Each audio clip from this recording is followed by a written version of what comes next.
पिछले 2-3 दिन से मेरा निर्माणा में प्रवास है, जिसमें कि हमने पहले जो हमारा दमतान मंडल है उसके कम से कम भी 9-10 गांव का दौरा किया, और उसके बाद फिर उझाना मंडल जो है उसके 8-10 गांव का हमने दौरा किया, और गांव-गांव में जाकर लोगों से उनकी समस्याएं पूछी, और कुछ जो अधिकारी मेरे साथ थे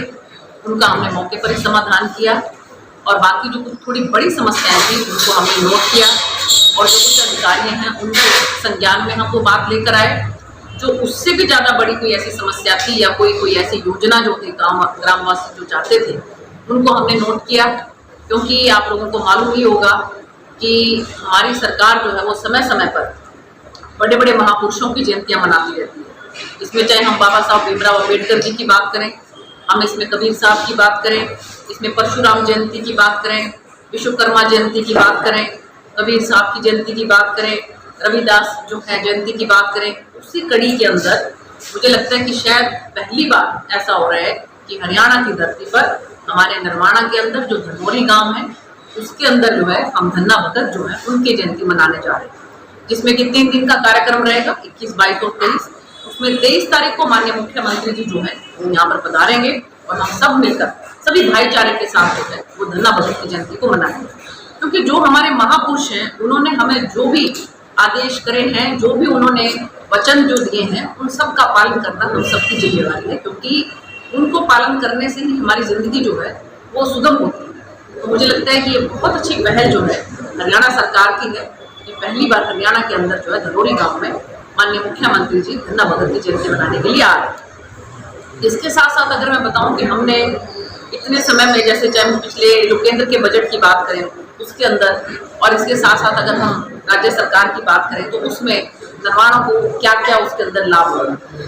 तो मैं ये बताना चाहती हूँ कि सबसे पहले तो आप ये देखिए कि बजट के अंदर जब रेल का जो है बजट चला उसके अंदर माननीय रेल मंत्री जी को मैंने पहले ही इस बात के लिए कह रखा था कि मेरी लोकसभा जो है उसमें रेल जो है उसकी बहुत ज़्यादा जो है हमें ज़रूरत है कि उसका आवागमन भी ज़्यादा हो,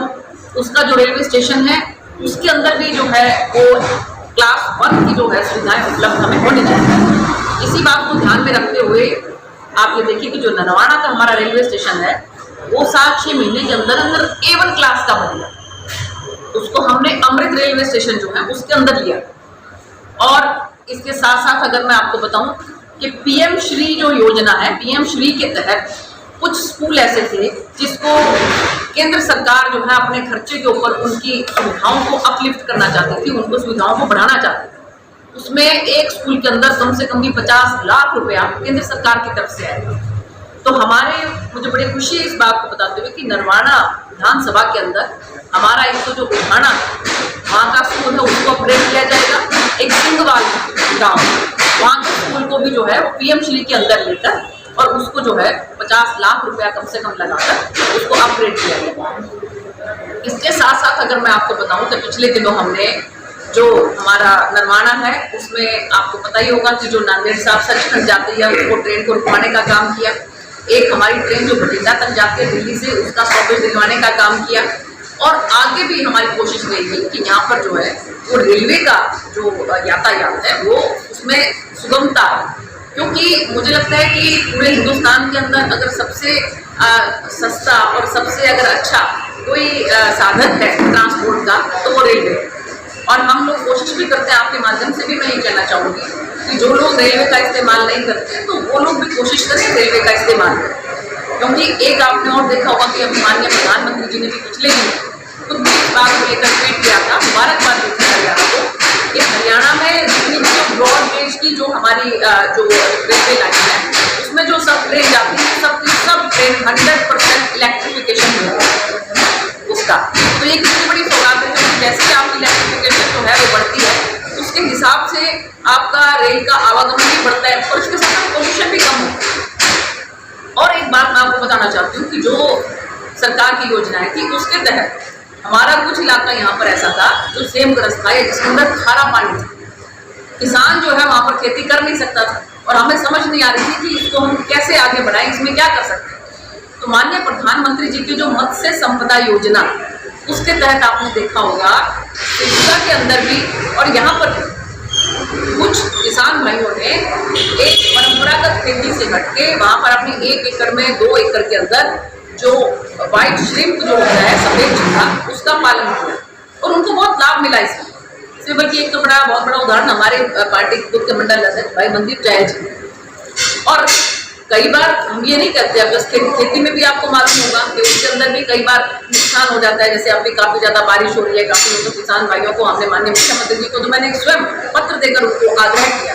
स्पेशल गिरदावरी करवाकर हमारे किसान भाइयों को कोई नुकसान ना हो इस बात का ध्यान रखें और उनको जो भी उनको फसल का